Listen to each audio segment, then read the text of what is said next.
Recorded Books presents The Lantern's Dance, a novel of suspense featuring Mary Russell and Sherlock Holmes, by Laurie R. King, narrated by Amy Scanlon. This one is for my beloved friends at Bookshop Santa Cruz, who have been a major part of my life for more than half a century. Chapter 1.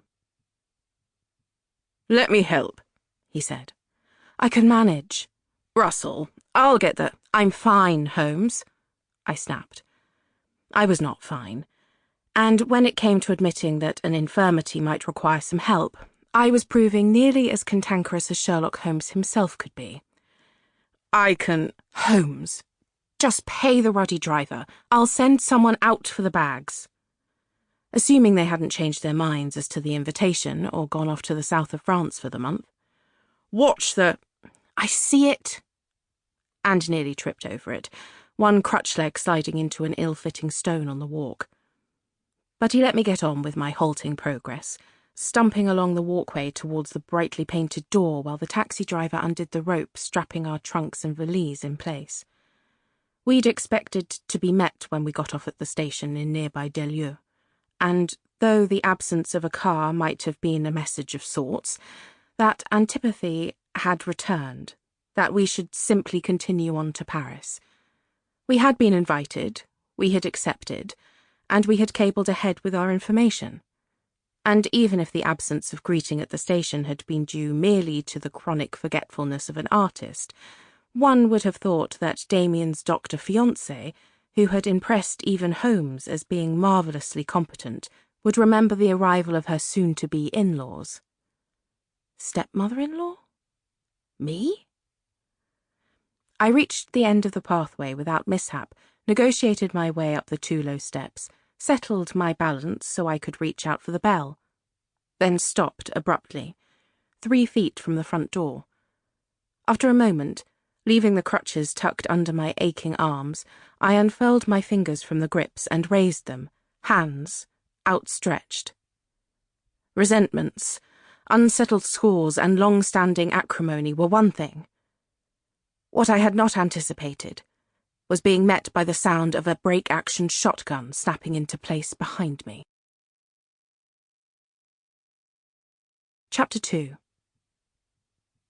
I stood utterly still. So did the person with the shotgun.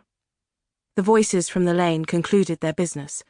A car door slammed, the taxi's engine clattered into life, the gate creaked, footsteps began, and cut short as the world's first consulting detective saw the tableau on his son's doorstep. The sound of the motorcar faded away.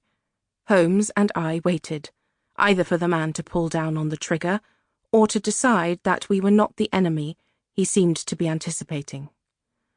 "Qu'est-ce que vous voulez?" His voice was raised so as to reach both of us. It was not, to my relief, Damian. "Nous cherchons la famille Adler?" I said over my shoulder. "We're looking for the Adler family." "Vos noms?" "The name is Holmes," came the voice from the gate. "Sherlock Holmes." "Ah," the man behind me said, in English this time. "Good." The shotgun mechanism clicked.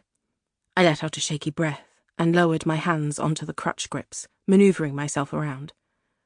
On the surface, my would-be assailant was a French agricultural worker. Soft cap, tieless, once white shirt under a working man's waistcoat and red braces, and soil-coloured trousers of hard-wearing twill. His shirt sleeves were rolled up on meaty forearms, revealing a tattoo whose significance no doubt Holmes would read, but to me looked like a scrawl of dark chalk dissolved by time. His shoes, however, were no peasant clogs, but fit him well and had once cost a pretty centime. The shoes led me to reconsider his status, and indeed the set of his shoulders made it clear that this was not a gardener in the habit of tugging his forelock, or even doffing his cap. Beyond that, Damian clearly trusted this man enough to give him the name of Sherlock Holmes. "Bonjour, monsieur," I said. "You, I think, will be Madame Holmes?" Sample complete. Ready to continue?